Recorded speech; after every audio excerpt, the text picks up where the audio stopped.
The movie begins with a thrilling scene where a van is parked and money bags are being loaded into it. A young man named Charlie is handling the van. He argues with another guy, and suddenly a group of robbers blocks their way. They cut the van's door open, steal all the money, and shoot Charlie and his partner before escaping. This van belongs to a security company called Fortico, which is known for transporting large amounts of money with tight security. After this robbery, the story shifts to a serious-looking man named Patrick Hill. He comes to join the Fortico company. One of the employees, Corona, explains everything to him, that they move about $15 million daily, which makes their trucks a big target for robbers. That's why they offer high salaries, so workers stay serious and focused. Patrick shares that he has no family anymore, his wife passed away, which makes the boss trust him more, thinking he will take his job seriously. Soon, a tough trainer named Bullet arrives to train Patrick, but it quickly becomes clear that Patrick is already highly skilled. Whether it's target practice, driving through obstacles, or physical tests, Patrick passes everything easily. He gets 70% marks, which is enough to pass, and the next day, he officially joins the company. Bullet gives him a nickname, Dave, for their first mission. In the changing room, H has some fun conversation with a teammate, and Bullet warns them not to take things personally. Then H is given a special gun that he's told is more valuable than his life. A senior officer praises H's behavior, saying he has a positive attitude. H is introduced to another senior named Super, who shows him the money vault where there's high-level security and locked gates. Now H is paired with Dave, and they get a truck with the number 2411. On the way, H talks with Dave, while Bullet sits quietly in the back. Dave shares that his old partner died during a robbery, and he couldn't go on the mission that day. He warns H that the job is dangerous, and assumes H is just a normal weak guy. But H proves everyone wrong. On his first mission, he picks up money from a hotel and safely delivers it to the bank. The entire security system watches the truck enter the bank. Bullet is impressed by H and tells him he is brave. Even after completing the mission, H seems lost in thought, remembering someone from his past. Bullet tells him he will adjust with H, another team member. Everyone praises Edge, but one girl in the team clearly doesn't like him and says she's no less than anyone else. Later, Bullet offers H a beer. H asks for just 2 minutes. At that moment, he sees a card and gets shocked. That card reminds him of something painful. We'll find out what's really going on behind his calm face and what kind of revenge or past story he's hiding deep within. As the movie continues, we see a new guy joining the team, replacing Edge. Everyone laughs, but Edge is one of those quiet and serious types. Bullet praises Edge, saying, "First you replaced him, and now you've made him cry." Then we see H and Dave going on another mission. Bullet is out to collect money, but gets into trouble. H tells Dave they won't take the truck this time because he doesn't want his partner to get hurt. They drive the car toward the area where some gangsters are robbing a place. The robbers block them and tell H to throw the money into their truck, but H uses his brain. He drops the money on the ground instead, making one of the robbers bend down to pick it up. At that moment, H uses the chance and takes them all down, killing 6 robbers one by one with full skill. Dave is shocked and tells Bullet, "Who planned this? It's genius." Ha ha ha! H not only saves the money, but also saves Bullet's life. When H returns to the company, the investigation team is already waiting for him. They show him an old robbery video and ask if he notices anything similar between that case and today's. From H's expressions, it looks like he's figured something out, but nothing is clearly revealed yet. Then the company's boss, Mr. Lawrence, shows up and highly praises H for his bravery. They offer him medical leave, but H calmly says he doesn't need any rest and is mentally fine. Mr. Lawrence tells his team, "We should promote this guy. He's good for our company." Meanwhile, the investigation team secretly shares some information with another man, which makes the story more mysterious. We're left wondering who is actually on whose side. The team is also told not to interfere with whatever H is doing. In the next scene, a woman comes to H's door and gives him a personal file from Fortico, including some documents related to a woman named Dana. H looks through the documents and starts getting tense. He's connecting dots in his mind. The next day he goes to work, and everyone is praising him again. He's given back his special gun, and the staff respects him. It's a happy morning for H. 3 months later, the story jumps ahead. H is given a new mission with a huge amount of cash. While driving with his partner, a black van suddenly blocks the road. All its windows turn dark, and gas is released inside to make breathing difficult. It looks like a well-planned robbery is about to happen, but as soon as H removes his mask and steps out of the truck, the robbers run away in fear. This shocks everyone. The robbers clearly recognized Heck and were terrified. Even Perry and the company owner are surprised that someone would leave such a large amount of money behind and escape just because of him. Heck is sent back on duty, and the boss is truly impressed with him. Later in the ID room, the same girl smiles at H, Dave, and Bullet, who were on the mission with him, talk about what they saw. Dave says, "When I pulled off H's mask, the robbers' eyes showed real fear, like they'd seen a ghost. I don't know who he really is, but he's not just a normal guy. He must be someone dangerous and brave." Meanwhile, we see Patrick packages lying on his bed, angry and thinking. He gets up and questions his wife Dana, asking where the money came from. In anger, he fires a warning shot at the couch to scare her.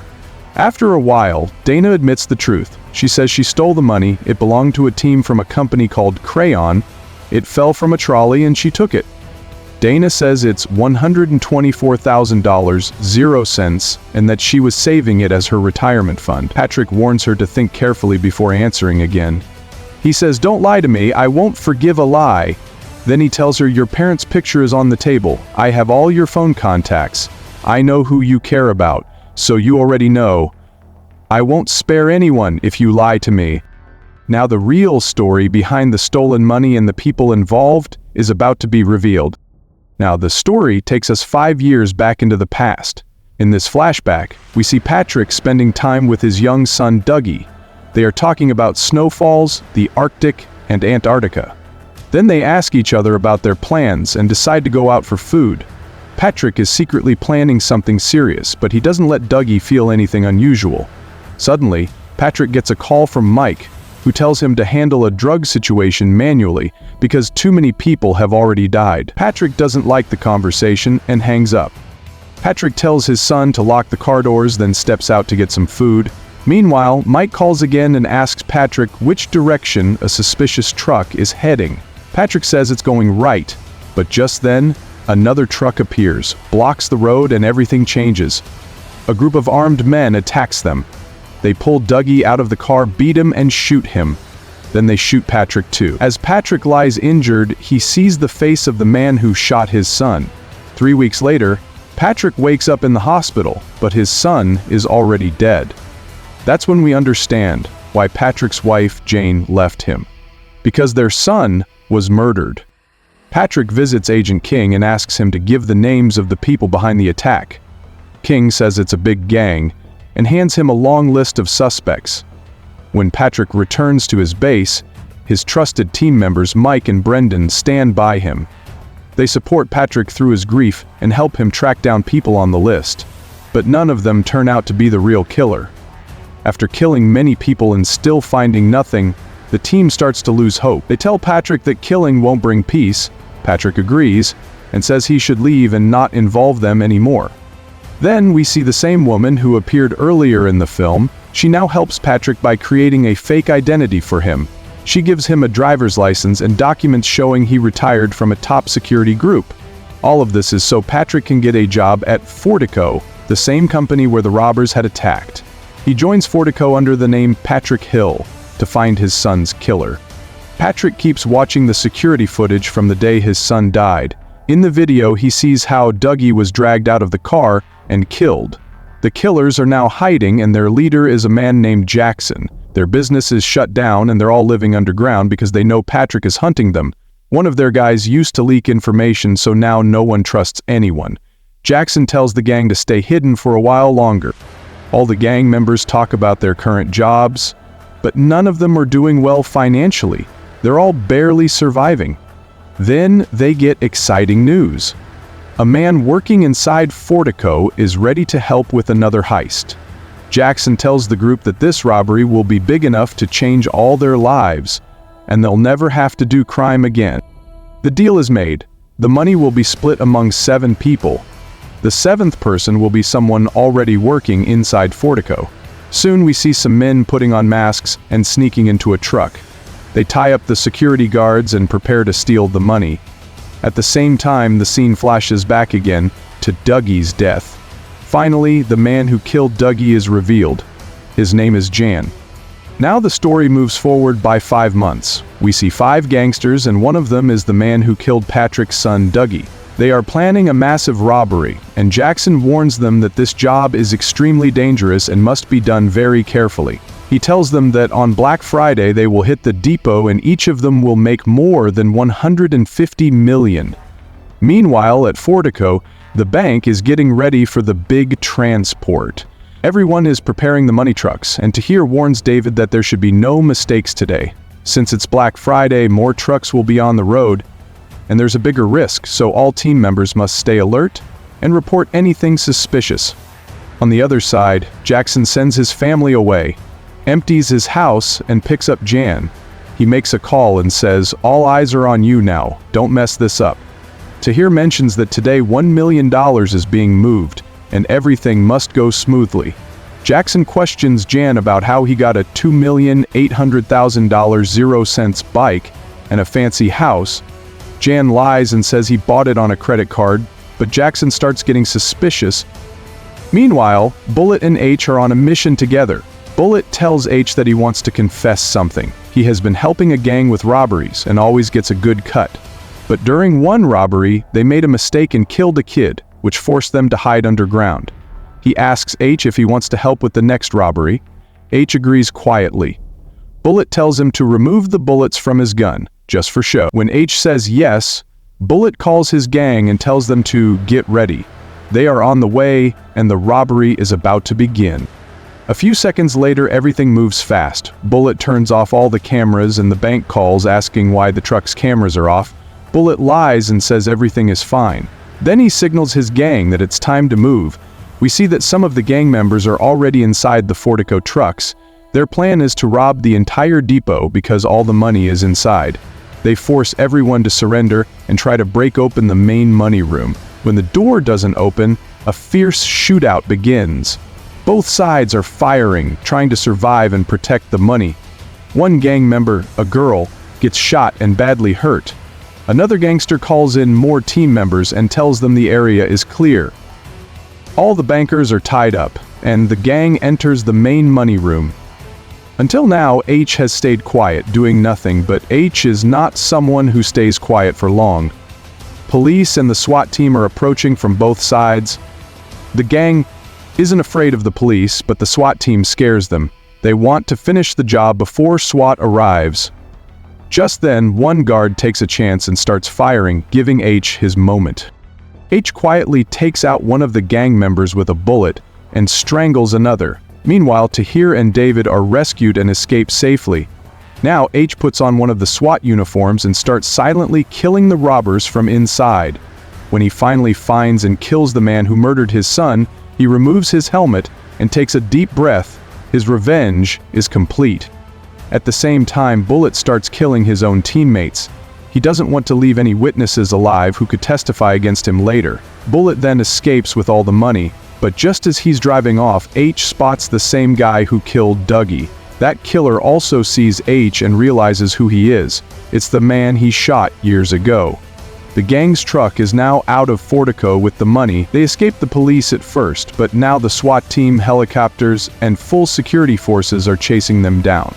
The story reaches its thrilling climax as Jane, who had already proved himself a backstabber, betrays his last partner Jackson too. He shoots Jackson and then calmly walks into the lift and tells Bullet he's dead. Now they start changing cars repeatedly, using tunnels and switching routes to avoid being tracked. But Bullet still feels unsafe. He fears Jane might turn on him too. He knows for sure Jane killed Jackson, and now thinks he might be next.